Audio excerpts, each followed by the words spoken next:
Innovadores al fin del mundo. Una conversación sobre emprendimiento, innovación y sostenibilidad junto a destacados invitados con experiencias que no te puedes perder. Innovadores al fin del mundo.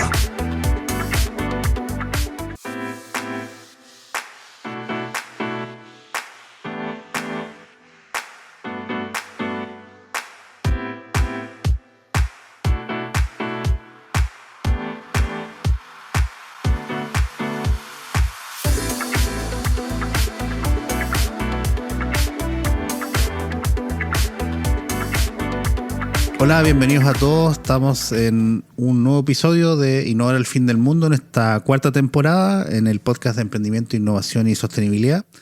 Este proyecto que es apoyado por Fomento Los Ríos, ejecutado por Patagon Startup, con el apoyo también de NB Producciones que hace posible esta realización, y el Radio Conquistador de Valdivia que nos ayuda en la difusión. Mi nombre es Ricardo Icarte, soy CEO de Patagon Startup, es una incubadora y aceleradora de negocios con foco en cambio climático, sostenibilidad y economía circular. Hoy conversaremos acerca de desarrollo de productos, design thinking, metodologías que nos permiten llegar a productos desde el punto de vista de la creatividad.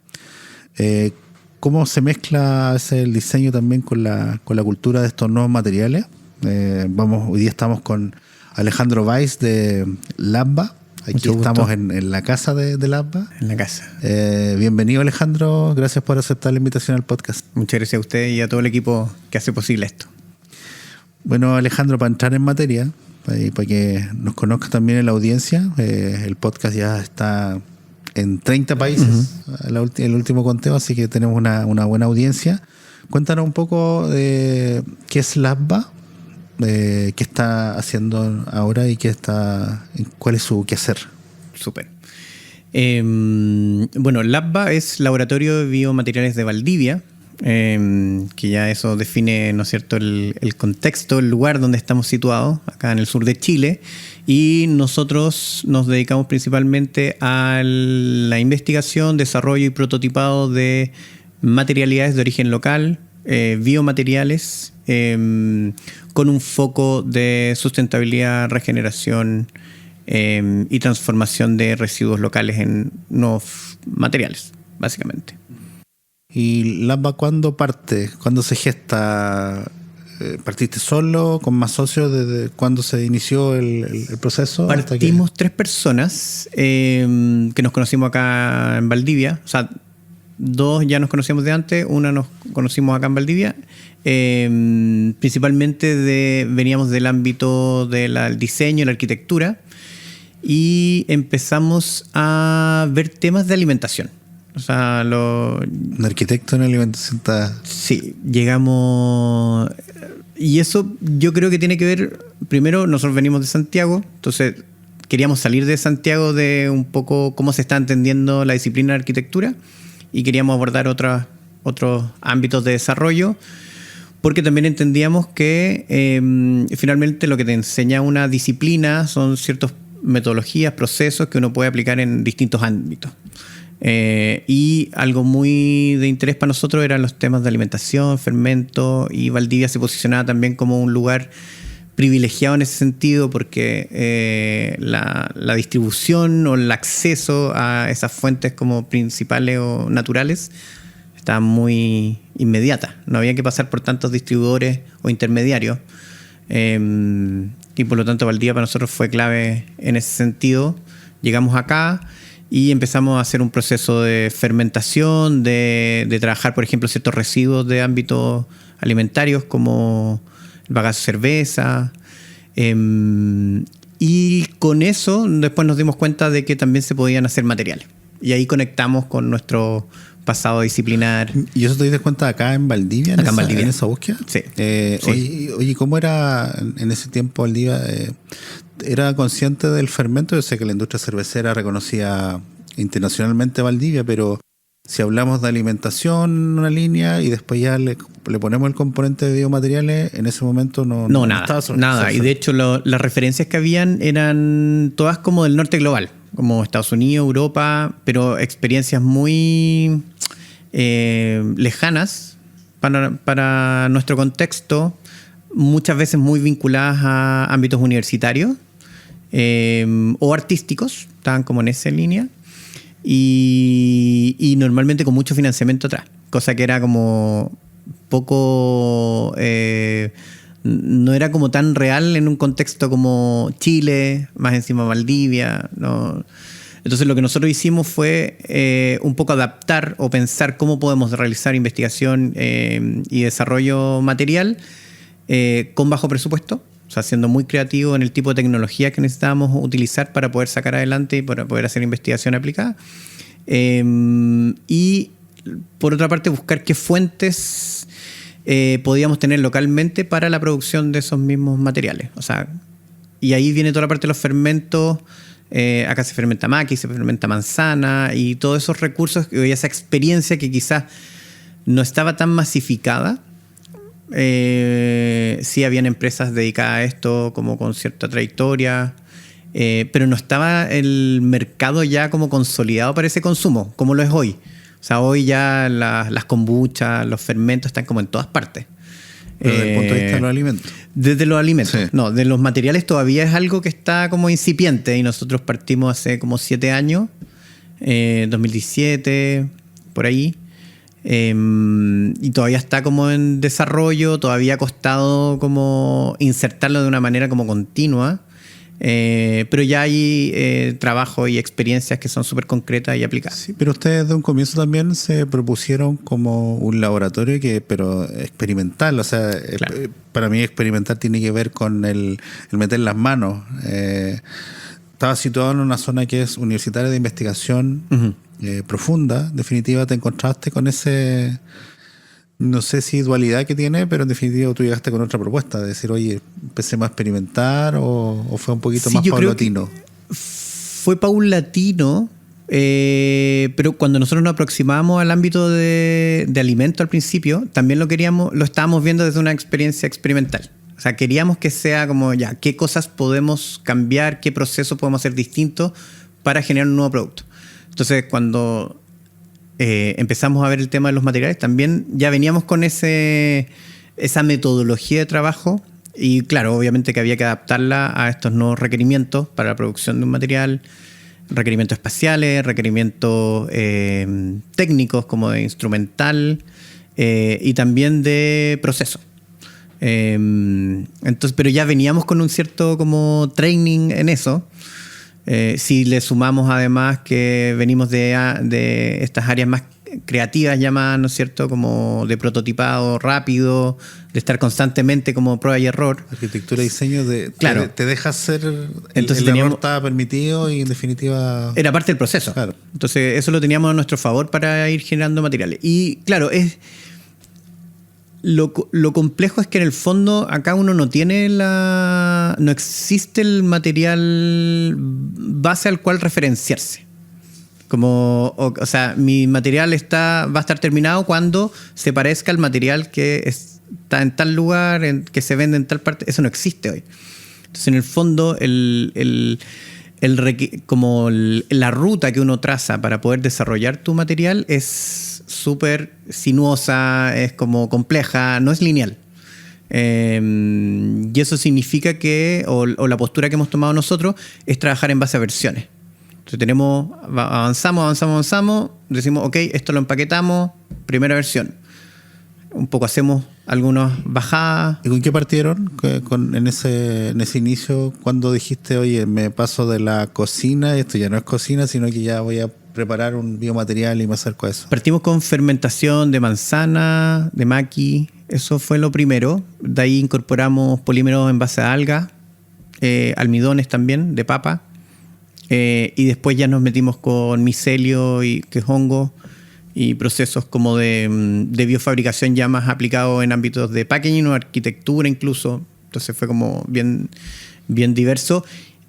También algunos biocerámicos. Entonces es interesante porque de a poquitito se fue perfilando como una paleta de materiales que era representativo de un territorio determinado porque las fuentes estaban en abundancia en ese territorio, eran fáciles de acceder, nos necesitamos transportar de Arica o de la Patagonia. No, claro. Es algo que está acá en abundancia y que podemos... Finalmente, lo que uno hace es como que transforma eso que está disponible para una determinada... dándole una nueva característica, un nuevo potencial o una nueva performativa que puede tener aplicaciones diversas. Sí, oye, y dentro del equipo contaban con esa área más técnica porque empezaste a desglosar muchas áreas. En definitiva, conozco la formación de arquitectura, soy diseñador y tenemos una formación parecida, pero estás hablando desde el punto de vista técnico mucho de ese lado. ¿Tenía alguien en el equipo que estaba a cargo de esa área que lo empujó con esa visión un poquito más científica?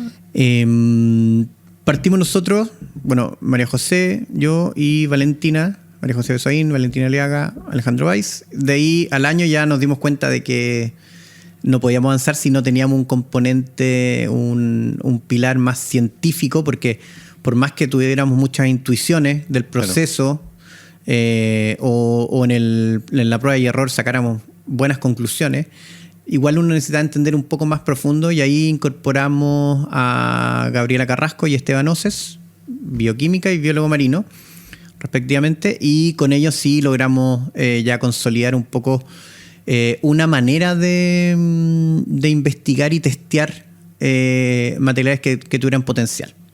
Entonces, pero de todas maneras, finalmente quienes lideran el proceso de aplicación de esa experimentación finalmente fue, por ejemplo, María José Besoín, que es arquitecta. Entonces se daba ese intercambio como bien interesante de que finalmente los científicas también eran parte de ese proceso creativo de diseño, y nosotros del área de la creación, de arquitectura, diseño, empezamos a adoptar o proponer ciertas metodologías como mucho más científicas. Yo creo que ahí recién nos dimos cuenta de que esa dinámica transdisciplinar o interdisciplinar empieza a funcionar en un buen sentido.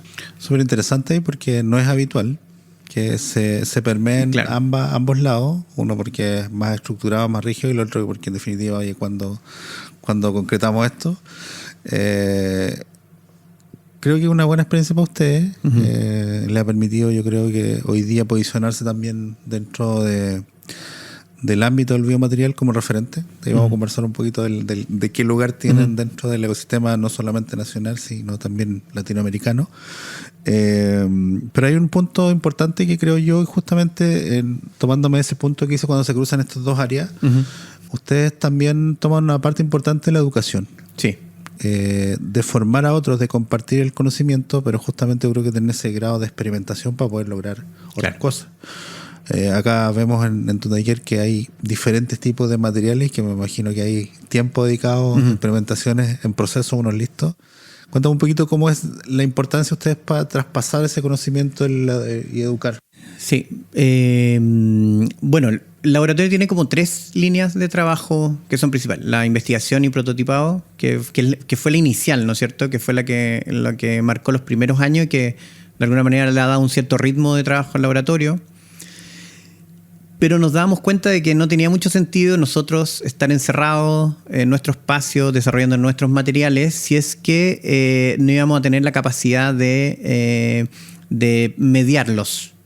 De mediarlo en un sentido de que la gente que vea, que utilice, que aplique en sus productos, etcétera, estos nuevos materiales, tenía que entender por qué era importante hacer una transición de materiales tradicionales a incorporar estas nuevas matrices materiales mucho más sustentables. O cuáles eran sus orígenes, o por qué eran sustentables finalmente, cómo se reduce el impacto comparado con los otros materiales. Entonces, había una componente educativa que era como fundamental para que tuviera sentido lo que estábamos haciendo y tuviera un impacto real.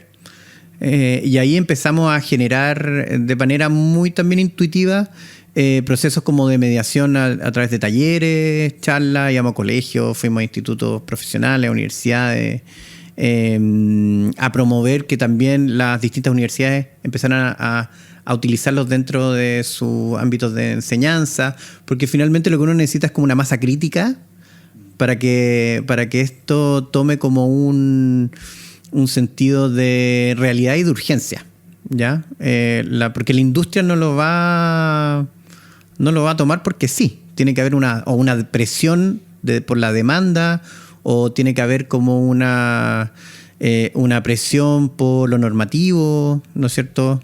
Entonces, de alguna manera, la mediación nos permitía tratar de entender todos los otros componentes o temas que están en torno a la generación de un material. Equilibrio ecosistémico, temas de regeneración de los materiales, compostabilidad, y eso lo empezamos a discutir en diversos ámbitos políticos, normativos, sociales, medioambientales, y eso también cargaba de valor justamente también los materiales que hacíamos. Y que estaba haciendo el resto también, porque no éramos los únicos finalmente que estábamos haciendo biomateriales en el mundo, y en Latinoamérica también habían otras personas que estaban también empujando esto con sellos particulares propios de sus territorios. Entonces sentíamos que había que empezar a promover y a armar este ecosistema que presionara, que pusiera los biomateriales como una posibilidad real de utilizar. Y ahí la educación para nosotros es clave, sigue siendo clave, y seguimos tratando de impulsar, así como impulsamos la parte de investigación, y así como impulsamos también la parte más de producción de materiales. Es como una triada que va como de la mano. Y desde la fundación hasta ahora, ¿cómo ha crecido esa educación? Y hoy día ya, según yo, es una comunidad. Sí, podríamos decir... Y que trascendió un poquito, te encontraste con sí. Otros vínculos en Latinoamérica. Cuéntanos un poquito acerca de cómo esa misma educación empieza a traspasar también la frontera. Bueno, ahí, apoyado por las redes sociales, internet, uno fue identificando a otros grupos de personas en universidades, en empresas, personas independientes que estuvieran trabajando con esto. Y empezamos... Porque en el fondo hay mucha gente que pueda estar hoy trabajando en esto, pero no necesariamente pensando en el impacto, ¿ya? Y nos dimos cuenta que había ciertas personas que igual estaban como tratando de hacer una práctica más consciente en torno a los biomateriales. Y con un grupo bastante interesante de México, Colombia, Ecuador, Argentina... se empezó a armar un movimiento que se llama como biomaterialista, ¿no es cierto? Que en el fondo nosotros tratamos de liderar y empezar a organizar ciertos eventos que pudieran dar también como sentido de pertinencia. Hicimos el primero en México, en Guadalajara, con Radial y con la ITESO, que es la universidad, y con el Ministerio de Cultura de allá también. Después hicimos la segunda versión en Valdivia, ahora estamos haciendo la tercera versión en mayo del próximo año en Medellín, Colombia, y de alguna manera ya se ha ido sumando gente y ha ido como agarrando como masa crítica, que es como el objetivo que tiene todo esto. Me gusta el concepto que usaste de urgencia en por qué también liberan esto. En la industria del software sería como open source. Claro. Y que en definitiva la investigación no es tan así, porque tú cuidas como tu investigación es como tu propiedad intelectual. Claro. Es como el principal tangible que tiene una empresa. Pero ustedes lo abrieron porque están pensando en las necesidades de la urgencia, en el tema de cómo tratamos los residuos, el tema de cómo los territorios se van ocupando y no nos hacemos cargo de nuestra misma producción. Y el ser como dijiste tú, biomaterialista, claro. Encontré súper bueno el concepto, porque en definitiva te haces parte, es comunidad en definitiva. Claro, lo que pasa es que yo creo que hay distintas maneras de darle valor a lo que tú estás haciendo, ¿no es cierto? Hay algunos que son darle valor a través de patentamiento o darle valor a través de otros procesos. Nosotros tratamos de que el valor que está generando los materiales que hacemos tiene que ver justamente con esta validación, justamente este movimiento, ¿no es cierto? Junto también con una práctica, pues una práctica que en el fondo un hacer que te lo da la experiencia, ¿no es cierto? Y que eso determina también que tus materiales vengan con un oficio, nosotros le decimos. Y eso tiene un valor en sí que también es muy difícil de replicar por más que alguien tenga una receta abierta, ¿no es cierto? Y lo otro que lo diferencia es que al entender un territorio latinoamericano donde se están desarrollando los distintos proyectos y con una mirada de diversificar la oferta de materiales, no que el material que yo hago acá de Maki tenga que venderlo por todo el mundo a cualquier costo y de cualquier manera, porque eso va a generar el mismo impacto que genera el plástico, cualquier otro material global, ¿no es cierto? Tenemos que tratar, la mirada por lo menos que nosotros tratamos de dar, es que hay una diversificación de la matriz de materiales. Y eso significa que, por ejemplo, en Ecuador están trabajando con almidón de yuca fuertemente para generar bioplástico, biocompuesto, etc. Y acá, en nuestro territorio, tenemos como un trabajo de polímeros con algas, un trabajo de polímeros con hongos, ¿no es cierto?, con fermentaciones, y eso es diverso. Entonces, si yo quiero hacer la bolsa, pongámosle, acá la voy a poder hacer con mis propios materiales, y la misma bolsa la va a poder hacer otra persona en Ecuador con sus propios materiales, y eso va como a, de alguna manera, es la fuente y los procesos lo que cambia, más no necesariamente el producto. Pueden ser productos de calidad, pueden ser productos como de alto valor en su diseño, de aplicación, etcétera, pero lo que pone foco ya es el territorio y cómo eso también puede generar o diversificar economías a nivel local también. Cada uno tiene sus necesidades, cada territorio tiene. Exactamente, y poder construir nuevas matrices económicas acá, que también es súper complejo cuando llega, no sé, llega el emprendedor o la empresa, explota un determinado recurso y después todo ese capital se va para afuera.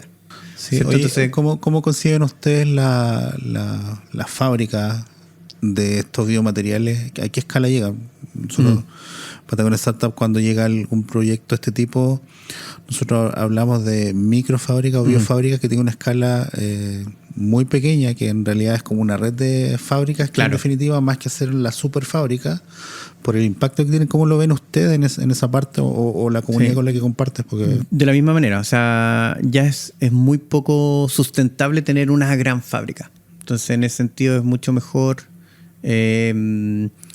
como atomizar, ¿ya?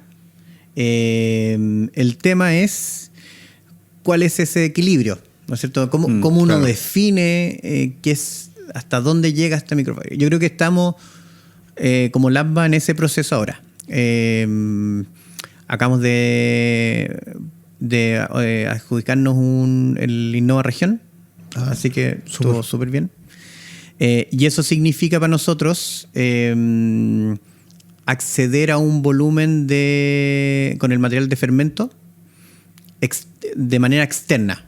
Voy a explicarle un poquito mejor. Nosotros podemos producir en nuestro espacio una determinada cantidad y estamos limitados por ese crecimiento porque no porque no podamos hacerlo crecer, sino porque también empieza a ser como tener un impacto negativo en ese crecimiento, ¿no es cierto? Llegamos hasta un cierto punto. Entonces, ¿cómo poder obtener más recursos o materia prima para poder hacer nuestros biotextiles? Es que desarrollamos un proceso de transformación de los residuos de la industria de la fermentación, específicamente de la de kombucha, para incorporar ese residuo, que hoy en día no se hace nada con él, se bota, como un insumo que se mezcla con nuestro material. Y con eso nos salta de 5 a 30.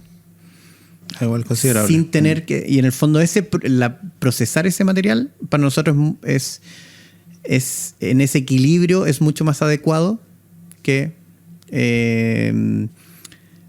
de alguna manera desarrollar todo eso desde cero nosotros.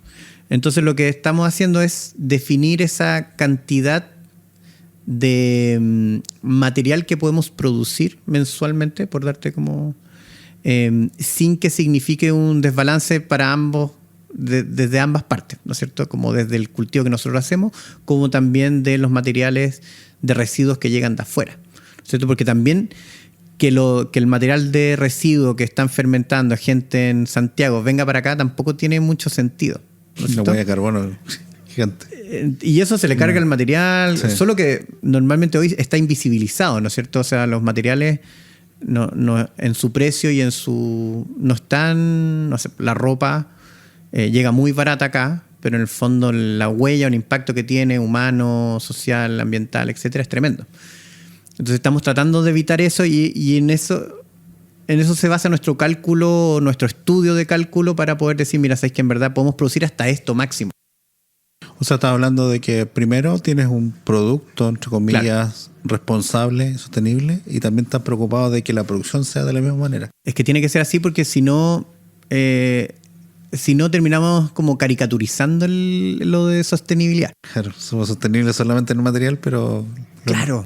Y por eso para nosotros es muy importante la educación, porque cuando uno hace educación finalmente también tiene que como explicar ese proceso. Es como la gracia de poder hacer un material desde cero es que tú puedes medir todos esos pasos. Medir energía, movimiento, transporte, Alejandro, para que la audiencia entienda un poquito en cuáles son los materiales que ustedes están trabajando, poner un poquito en contexto qué son. Y te dejo también hecha la pregunta, lo tomamos si quieres. ¿Cómo ves a la región desde el punto de vista de si hay potencial de seguir desarrollando, empezar como la de ustedes y seguir colaborando? Sí, mira, los materiales que nosotros estamos trabajando, tenemos como 10, 15 materiales que de alguna manera tienen como un nivel base de desarrollo. Estamos hablando de distintos tipos de bioplástico, distintos tipos de biocompuestos, materiales del tipo cuero, pero completamente de origen vegano, materiales de micelio que se ocupan o tienen potencial para utilizarse en ámbitos de construcción. Pero yo te diría que los que están más como ya con posibilidad de aplicar sí o sí es el de celulosa bacteriana, son nanofibras de celulosa, que no son celulosa que proviene de árboles, sino que de bacterias, ¿ya? Y ahí está, por eso es la fermentación. Las fermentaciones son una especie de cultivo de bacterias y levaduras que están ahí trabajando como de manera simbiótica, y con eso se saca un cuero que se puede aplicar en ámbitos de vestimenta, indumentaria, y que tiene proyección enorme. Y ya hay algunas experiencias como con micelio, como por ejemplo Sporatex, claro, bien ahí. Con Reichi en otras partes de Europa y Estados Unidos, otras empresas que también han estado trabajando como con esos ámbitos. Los biocerámicos que también trabajamos, que son piezas cerámicas hechas a partir de calcio, que uno de mis preferidos, y polímeros de alga. Sí. Uh-huh. Y eso se pueden armar revestimientos que pueden tener ciertas posibilidades de ámbito acústico, etc. Y los bioplásticos de alga, que finalmente son film, imagínenselo como film, que yo puedo recortar o generar de tal manera que puedan producir envoltorio, bolsa, etc. Yo diría que esos tres son los que ya están como más controlados y de alguna manera con estas versiones que yo te comentaba antes, con versiones ya 2 o 3, ¿no es cierto? ¿Eso ya la han comercializado? Sí, a pequeña escala. El biocuero, el biotextil, ese yo diría que es como el que está ya más, que hemos sacado algunos productos incluso con ediciones limitadas de venta, como también tratar... Cuando uno habla de mediación, de educación, también el producto puede ser parte de esa mediación, ¿no es cierto? Porque la gente empieza a conocer el material, lo empieza a prestear, me imagino que también se puede aplicar en no sé qué, y después te llaman y dicen, oye, ¿pero por qué no lo podemos aplicar en esto? Y así uno empieza, parte como de que conozcan tu material, los procesos que vienen atrás, etcétera. Eso era lo de los materiales. Y después me preguntabas sobre el ecosistema. Sí, de cómo ves el potencial que últimamente hemos estado viendo que se cruza. O sea, para mí es una palabra, cuando digo acá en la región la palabra fermento, quizá uno lo asocia mucho a la cervecería, netamente, una industria desarrollada que también se perdió en un momento en la región, pero se recuperó después que llegó la cervecería Kunzman. Pero que ahora estoy viendo que tiene un potencial tanto de la economía circular, de la revalorización de residuos. Ya hemos entrevistado también en el podcast otras empresas de ese tipo, pero también veo los biomateriales a la par incluso con alimentos que tienen un potencial. ¿Cómo lo ves tú? ¿Cómo están ustedes? ¿Ves que hay gente también que se está interesando? Siempre vemos gente que se está interesando. Bueno, yo creo que esta región tiene condiciones muy especiales para poder trabajar tanto alimentación como material. Y de hecho, alimentación y material vienen normalmente como de uno diría como una misma base.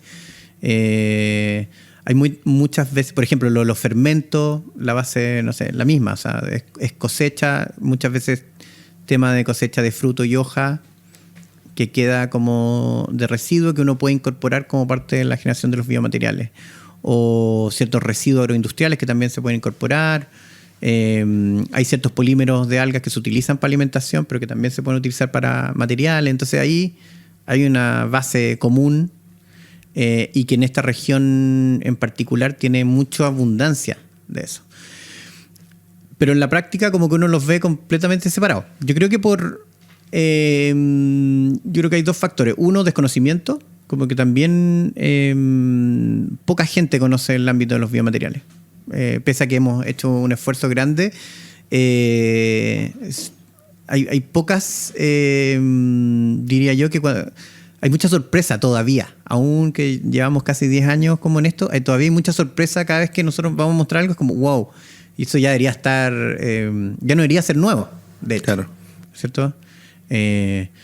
Y lo otro es que también hay como una mentalidad de muy en mi trinchera, ¿no es cierto? Como de tratar de resolver mis problemas o mis desafíos solo o sola, ¿no es cierto? A nivel y creo que lo que falta es como cruzar eso, un ecosistema cruzado, no tanto de nicho alimento, nicho material, nicho tecnológico, sino que empezar a cruzar. Porque ahí es donde empiezan a aparecer respuestas mucho más disruptivas o con mayor nivel de innovación o incluso de manera más rápida. Muchas veces conversando entre los mismos no vamos a lograr generar soluciones adecuadas a nuestros problemas. Sí, de hecho a mí me tocó en la parte inicial de Spora Biotech, de generar este cruce. Como creamos un modelo ahí de ecodesarrollo y que en definitiva te permite ir aplicando lo que tú vas avanzando, compartiéndolo con otro que tiene la necesidad. Entonces eso se vuelve virtuoso porque validas tu producto en el mercado, hay alguien que le encuentra la virtud y le es necesario y te permite a ti crecer, visibilizar también el producto. Entonces creo que esa parte de colaboración debería ser un poco más abierta. Claro.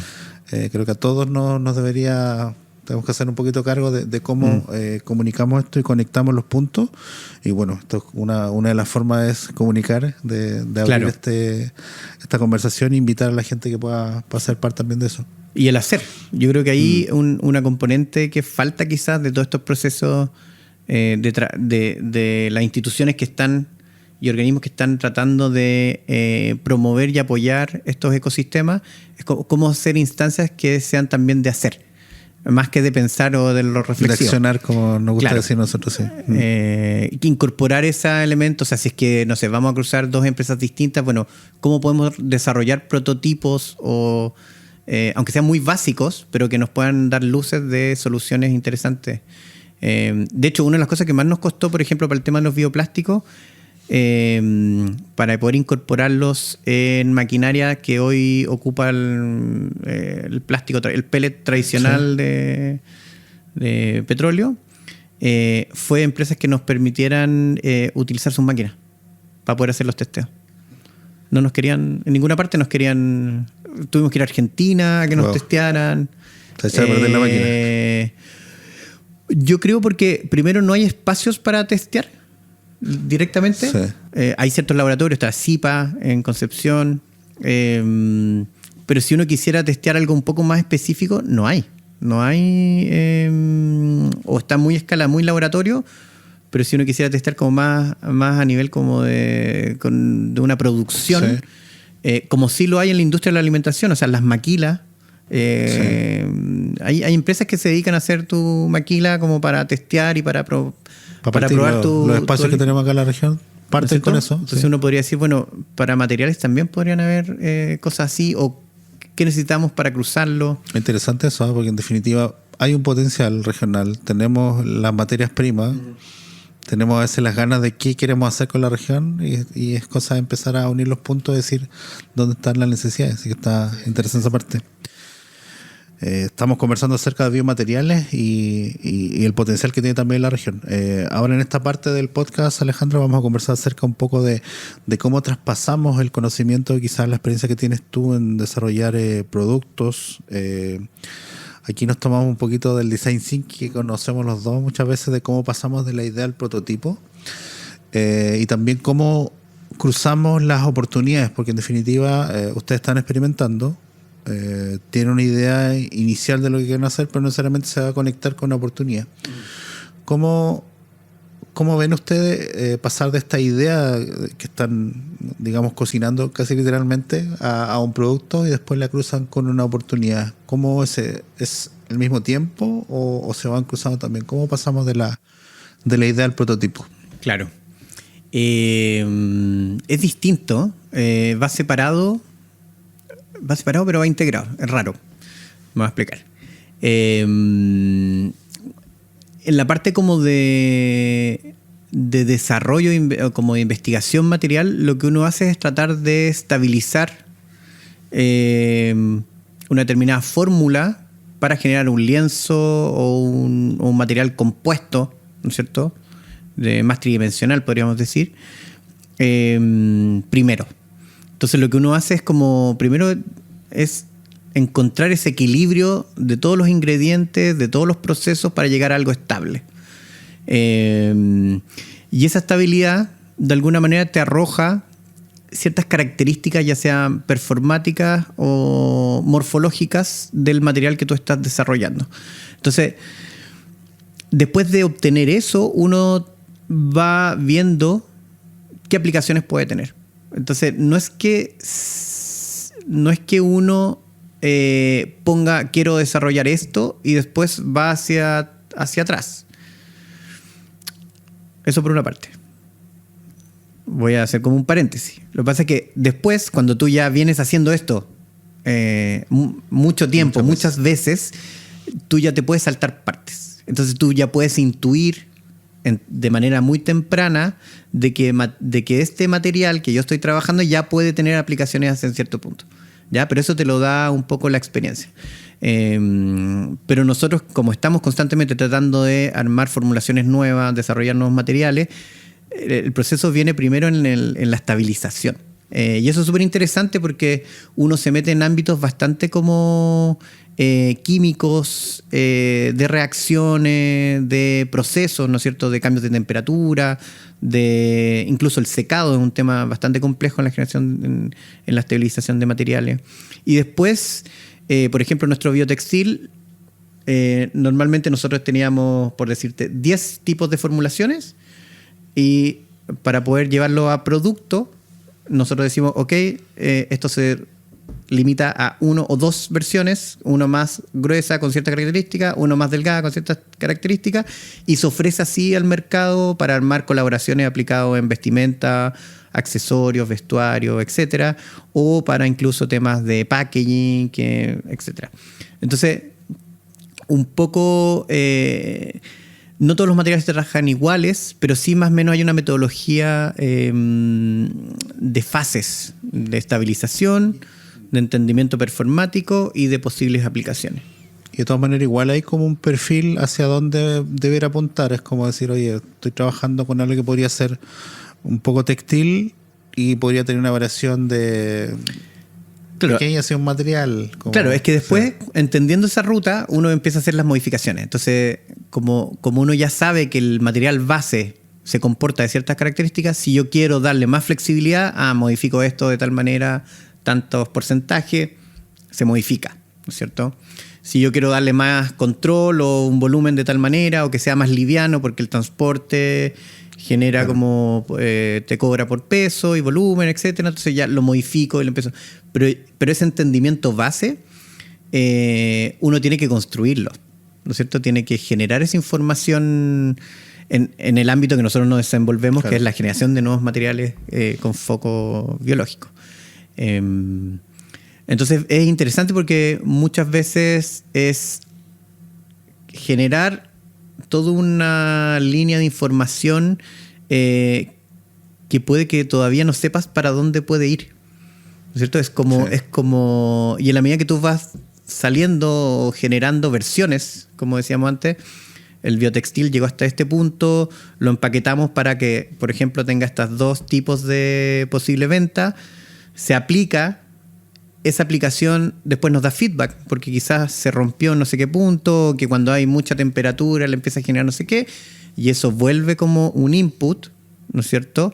Se vuelve a trabajar la información, quizás eso nos obliga a modificar algo del principio, ¿no es cierto? De cuestionar algo de lo que teníamos de base para poder generar una nueva versión.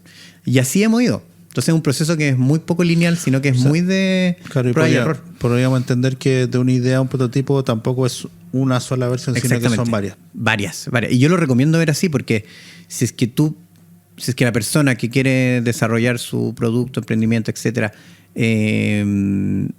piensa que en un solo proceso va a llegar a su producto final, creo que es una versión muy equivocada. Es el que tiene acá en la mente, en definitiva, como preconcebida. Claro, está muy equivocado. Porque lo más probable es que en el fondo, en el camino, en el uso, en la experimentación, esa idea de producto va a cambiar, esa idea o ese material, si es adecuado o no, va a cambiar. Y creo que por eso también es interesante tratar de socializar lo antes posible lo que uno tiene. Aunque sean versiones base. Con un cliente o usuario. Con un cliente o usuario. Que me acuerdo que nosotros para el biotextil entregamos, por ejemplo, muchos materiales con unas fichas, con unas guías, cosas que las personas que lo utilizaran nos marcaran y escribieran toda esa retroalimentación de personas muy distintas, en ámbitos muy distintos de trabajo, mobiliario, gente que estaba trabajando con muebles de cuero, cosas así. Claro. Aplicarlos ahí para las costuras, costura en máquina, costura a mano, costura con corte láser, costura que nos... Y eso después nos permitió meter información, casi que reordenar y sacar siguiente versión con un producto. Por ejemplo, ahora estamos con un producto que es una edición limitada de unas billeteras de cuero, que es un chiche, es como un producto... no es que queremos que se venda, que es lo que sostiene el LAPA, para nada, pero es un producto que de alguna manera empaqueta una versión con una cierta estética, con un cierto trabajo como de oficio, con una cierta morfología, con una cierta terminación, que de alguna manera nos permite decir, ya, acá tenemos el material, está estandarizado de esta manera, y eso no significa que nos sigamos innovando, nos sigamos repensando el material. O sea, pasan de la idea al prototipo, pero inmediatamente pasan a desarrollar el cliente directamente. Es que eso es súper inmediato. Y eso da valor a tu producto también, ¿no es cierto? Sí. O sea, de hecho, para nosotros está comprobado de que mientras antes tú desarrolles o tengas contacto con el cliente, mayor éxito vas a tener en algunos de los segmentos de cliente. No es el que tú preconcebiste, sino que el que en definitiva acepte los beneficios del material, los usos, la estética, como dices tú, y quizás después está el mismo precio, pero que eso en definitiva es variable cuando ya entra se acomoda en el mercado, pero qué bueno que esté súper orientado en eso y así como dices tú, la audiencia se dé el tiempo para experimentar y equivocarse, porque nosotros hablamos harto del pivoteo dentro del emprendimiento. Acá también debería suceder lo mismo. Sí, de hecho, por ejemplo, todos los productos que entregamos vienen también con explícito esa necesidad de retroalimentación.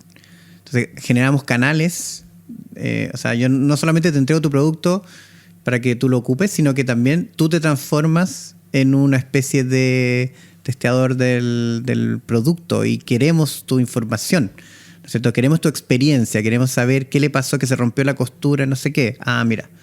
Entonces es algo que también trata de involucrar a más personas porque eso, de nuevo, media como lo que estamos haciendo, el desarrollo material, se empiezan a incorporar como parte de la comunidad. Sí. Ser biomaterialista, y eso es bien interesante. Sí. Ese concepto me gustó. Sí, lo vamos a tener registrado. Oye, Alejandro, dentro de estos pasos que habitualmente tomamos los emprendedores de la idea al producto, ¿consideras tú también igual que es bueno incorporar otros profesionales cuando yo en definitiva me doy cuenta que ya no estoy avanzando ya me di cuenta que pivoteé hartas veces y realmente no voy a avanzar? ¿consideras tú que hay que incorporar, como dices tú, dentro de los equipos multidisciplinarios para tener esta otra visión? Porque en definitiva, pues ya al cliente tampoco le gustó. Oye, sabes que el cliente tampoco lo usó así y puede pasar que fracase, claro. Pero quizás una segunda mirada, un profesional que quizás necesite técnicamente desarrollarlo, lo incorpora. ¿Cómo lo ven ustedes? O sea, nuestra mirada es a abrir esos procesos con profesionales de múltiples áreas. Entiendo que es caro, o sea, entendemos que es caro tener un equipo diverso y normalmente, por ejemplo, nuestro equipo científico, lo que nosotros hacemos es que como ya agarramos un cierto ritmo, ellos están mucho más presentes en el desarrollo de proyectos más específicos, ¿no es cierto? Porque es muy caro para nosotros tenerlos 100% como acá en el laboratorio. Entonces me imagino que también a las empresas le pasa eso, como es difícil tener equipos transdisciplinares 100%. Pero hay que ser estratégico. O sea, cada vez que uno tiene un recurso que es limitado, claro, bueno, hay que saber dónde utilizarlo, en qué momento, y en eso justamente lo que dices tú, como en los momentos donde uno empieza como a no encontrar salidas o puntos de vista que sean como que nos permitan como seguir avanzando, bueno, es el momento de integrar, quizás ni siquiera como parte del equipo, o sea, si hay presupuesto ideal, sino como asesoría, como invitaciones a participar, a abrir procesos. Mentoría.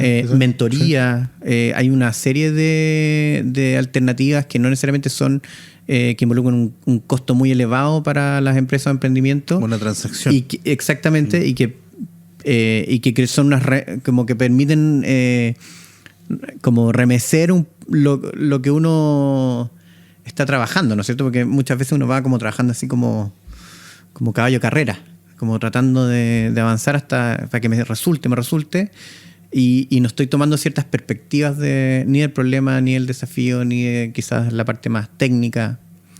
Y creo que ahí es importante siempre tener como un input de una visión externa o de una visión de una disciplina distinta, de los usuarios o consumidores. Y eso ya está es como un desde, creo yo, a nivel mundial. A nosotros nos cuesta más incorporarlo, creo, por como la cultura que tenemos, que es como más cerrada, como yo me tengo que salvar solo casi, ¿no es cierto? Bueno, que es lo que hablamos del ecosistema. Como que cuesta mucho que eso que se dé como ese cruce de una manera como natural. Hay que como que forzarlo. Como transaccional nomás, como claro, que tenemos eso.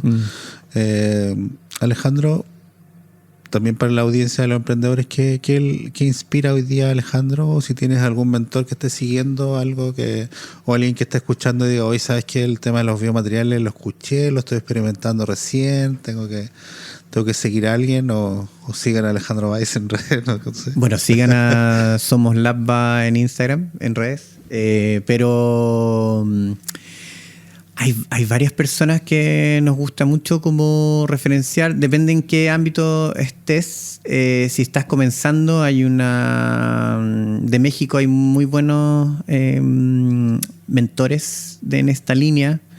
Está Biology Studio, que es Edith Medina, que ya lleva, no sé, ella cruza ciencia, tecnología, cultura, y ha desarrollado proyectos siempre en ese borde y no se enfoca tanto en los biomateriales, pero los incorpora como parte de sus metodologías, de su discusión, y es muy interesante cómo ella lo aborda. Fue de las primeras referentes que nosotros como que vimos a nivel latinoamericano y fue muy interesante. Y yo creo que también, por ejemplo, si es que alguien que está en una empresa y que quiere ver cómo han sido esos ciclos de desarrollo como mucho más marcados, Radial en México, radial.bio, es una empresa dedicada a trabajo con micelio para packaging principalmente. Ellos están trabajando en un ámbito un poco más masivo, pero también en una escala como todavía como microfábrica, yeah, pero una microfábrica a escala México, yeah, es grande, ¿no es cierto? Y ellos no han perdido un poco la visión que teníamos, que ellos tenían desde el principio, ¿no es cierto? No por crecer a este tamaño de microfábrica quiere decir que transan o quiebran como estos valores de sostenibilidad, de equilibrio de producción, del tema de los precios también, que sean precios justos, en toda su cadena o línea de producción, trabajan con residuos que son locales.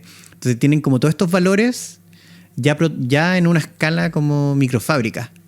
Entonces ellos para nosotros son súper referentes como para tratar de implementar, en el caso del biotextil, que es como el que tenemos más avanzado, como una escala parecida.